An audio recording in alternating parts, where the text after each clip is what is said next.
नमस्कार। Bed time stories में आप सभी का स्वागत है। आइए आज आपको फिर से एक प्यारी सी कहानी सुनाती हूँ जिसको बचपन में मेरी माँ मुझे सुनाया करती थी। और ये कहानी है सुप्रसिद्ध साहित्यकार शरतचंद्र की। तो बच्चों, घर में आए जो मेहमान नहीं करो उसका अपमान। घर में आए जो मेहमान नहीं करो उसका अपमान। हंसी ठिठोली उतनी अच्छी जितने में हो ना नुकसान। कहानी का शीर्षक समझ में आ गया होगा आपको। कहानी का शीर्षक है गुरु जी का सत्कार। तो आइए कहानी पर चलते हैं सीधे। बचपन में मेरा एक मित्र था। उसका नाम था लल्लू। लल्लू के पिता धनी गृहस्थ थे। कई साल हुए उन्होंने अपना पुराना घर तोड़वाकर नई तिमंजिली इमारत बनवाई थी। तभी से लल्लू की माँ की बड़ी इच्छा थी कि वे अपने गुरु महाराज को उसमें लाकर उनके पैरों की धूल से घर को पवित्र करें। कुछ दिन बाद गुरु महाराज आ गए, लेकिन कैसा खराब दिन था। आकाश में काले काले बादल छाए हुए थे। आंधी और पानी थमने का नाम ही नहीं ले रहे थे।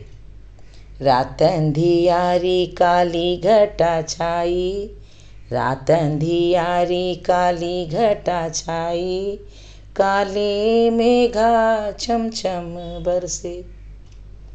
बातचीत में रात हो गई। राह के थके हुए गुरुदेव खा पीकर पलंग पर जाकर लेट गए।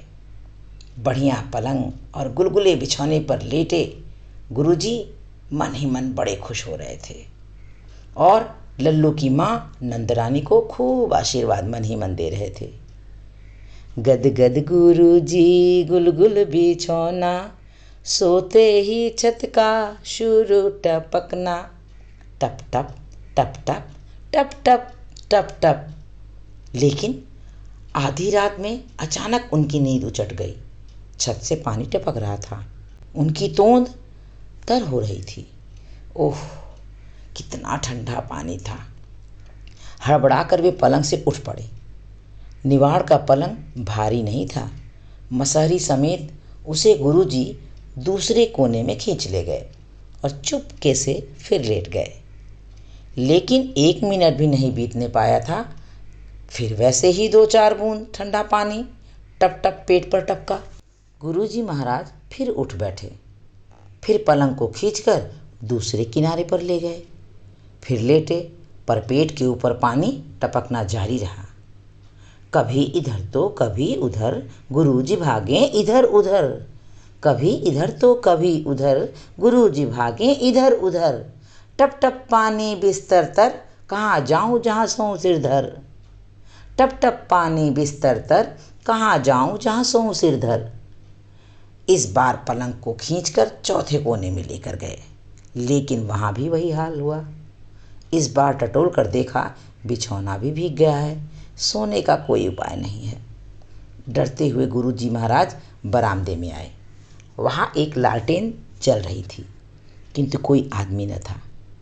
एक तरफ एक बेंच पड़ी हुई थी। लाचार होकर गुरुजी उसी पे जा बैठे। आधी धोती खोलकर उन्होंने देह को अच्छी तरह से ढक लिया। इसी समय एक नया उपद्रव आ गया। एक संकट तो टला नहीं, दूजा संकट आन पड़ा। एक संकट तो टला नहीं, दूजा संकट आन पड़ा। बड़े बड़े मच्छरों ने आकर कान में भन भन गान किया। बड़े बड़े मच्छरों ने आकर कान में भन भन गान किया। बड़े बड़े मच्छरों ने न जाने कहाँ से आकर उनके कानों में भनभनाना शुरू कर दिया।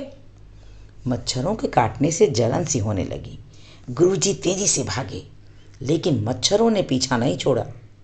गुरुजी बार बार लगातार इधर उधर हाथ पांव मारते थे, अंगोछा फटकार कर मच्छरों को भगाते थे, लेकिन किसी तरह उनके हमले को रोक नहीं पाते थे। गुरुजी की इस गोलाबारी से अगर 2-4 मच्छर शहीद हो जाते थे तो उनकी जगह लेने के लिए मच्छरों की नई सेना आ जाती थी और दुगने उत्साह से मच्छरों की फौज हमला कर देती थी। गुरुजी बरामदे में इस सिरे से उस सिरे तक भागने लगे और इस जाड़े की ऋतु में भी उनकी देह से पसीना छूटने लगा। कहीं की घड़ी में टन टन टन टन करके 4 बजे। गुरुजी ने झुंझलाकर मच्छरों से कहा, काटो, जी भर कर काटो, अब मेरे हाथ पांव नहीं चलते। इतना कहकर वे दीवार का सहारा लेकर जमीन पर ही बैठ गए। बोले, सवेरे तक अगर जीता रहा तो इस अभागे शहर में फिर कभी नहीं आऊँगा। सवेरे जो गाड़ी मिलेगी उसी से अपने घर भाग जाऊँगा। देखते ही देखते सभी कष्टों को मिटाने वाली गहरी नींद ने आकर उनकी पूरी रात की सारी तकलीफ दूर कर दी। गुरु महाराज अचेत से होकर वहीं पर वैसे ही सो गए। अब सवेरे नंदरानी नीचे उतरकर आईं तो देखा गुरुजी के कमरे का दरवाज़ा खुला है। कमरे के भीतर झांक कर देखा गुरुजी भीतर नहीं है। लेकिन ये क्या मामला है? रात में पलंग दक्षिण की ओर बिछा था, अब उत्तर की ओर चला गया है। बाहर निकलकर नौकरों को पुकारा, लेकिन सब बेकार। अभी कोई उठा ही नहीं था। गुरुजी कहाँ गए? एकाएक उनकी नज़र एक तरफ गई तो वे आश्चर्य से बोल पड़ी, अरे ये क्या है एक कोने में? आदमी सा जान पड़ता है। हिम्मत करके नंदरानी आगे बढ़ी। पास झुककर देखा, ओहो, ये तो गुरुजी हैं। आशंका से वे चिल्ला उठी, गुरुजी, ओ गुरुजी। गुरु महाराज उठकर खड़े हो गए। बोले, रात भर कितना कष्ट मिला, क्या बताऊं बेटी। नंदरानी ने घबरा कर कहा, क्या हुआ गुरुजी? गुरु महाराज ने कुछ रुआंसे से होकर कहा, नया मकान तो तुमने जरूर बनवाया है बेटी, लेकिन उसकी छत सब जगह से छलनी हो रही है। रात भर जो पानी बरसा वह बाहर नहीं गया, सारा मेरी देह के ऊपर ही गिरता रहा। खाट खींचकर जिधर भी ले गया वहीं पानी टपका। छत फटकर कहीं मेरे ऊपर ही न गिर पड़े, इस आशंका से मैं बाहर भागा, लेकिन इससे भी जान नहीं बची।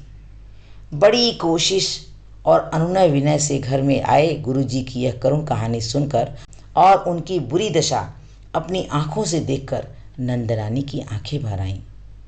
उन्होंने कहा, लेकिन गुरुजी, घर तो 3 मंजिला बना है, आपके कमरे के ऊपर तो खुली छत भी नहीं है, कमरे भी हैं, फिर बारिश का 3-3 छतों को तोड़कर आपके ऊपर गिरना कैसे संभव है?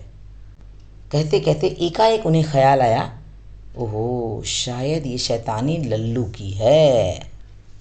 वे दौड़कर कमरे के भीतर गईं। बिछौना टटोल कर देखा, बिछी हुई चादर बीच में बिल्कुल भीग गई थी। ऊपर नज़र डाली तो देखा मसहरी से भी बूंद बूंद कर पानी टपक रहा है। चटपट मसहरी उतारी तो देख पड़ा कपड़े में बंधा बर्फ का एक डला उस समय भी मौजूद था। नंदरानी सब समझ गईं। पागलों की तरह झपट कर वे बाहर निकली और जो भी नौकर सामने पड़ा उसी को चिल्लाकर आदेश दिया, देखो दुष्ट कहाँ गया है। तुम लोग और काम छोड़ो, जाकर उस बदमाश को जहां भी पाओ वहीं से मारते मारते घसीट लाओ। लल्लू के पिता उसी समय ऊपर से नीचे आ रहे थे। पत्नी को बेतहाशा चिल्लाते देख सुनकर वे भौचक्के से हो गए। बोले, अजी क्या हुआ, क्यों चिल्ला रही हो? नंदरानी रो पड़ी। बोली, बिना किसी कारण के इसने गुरुदेव की क्या दशा कर दी है, जरा चलकर देख तो लो। जब सब लोग कमरे के भीतर गए तो लल्लू की करतूत सबको समझ में आ गई। गुरुजी अपनी मूर्खता पर हो करके हंसने लगे और एक नौकर ने आकर खबर दी कि मौसी के घर में बैठे पेट पूजा कर रहे हैं। इसके बाद लगभग 15 दिन तक लल्लू ने अपने घर की चौखट पर पैर नहीं रखा। बच्चों समझ गए ना क्यों नहीं रखा? क्योंकि उन्होंने गलत काम किया था। तो बच्चों, जैसे लल्लू ने किया वैसे आप कभी मत करना, क्योंकि अगर हमारे घर में कोई मेहमान आता है तो उसके साथ अच्छा व्यवहार करना न केवल हमारी जिम्मेदारी है बल्कि शिष्टाचार और हमारे संस्कार को भी दिखाता है। बच्चों, ये तो आगे और अच्छी अच्छी कहानियाँ सुनने के लिए मेरे इस चैनल को लाइक, सब्सक्राइब और शेयर जरूर करिएगा। और हाँ, कमेंट बॉक्स में ये लिखकर बताइएगा कि आपको कहानी कैसी लगी और आगे आप और कैसी कैसी कहानियाँ सुनना चाहते हैं, किससे संबंधित कहानियाँ सुनना चाहते हैं, मुझे ज़रूर बताइए। मैं पूरी कोशिश करूँगी कि आप तक आपकी पसंद की कहानियाँ पहुँचा सकूँ। धन्यवाद बच्चों।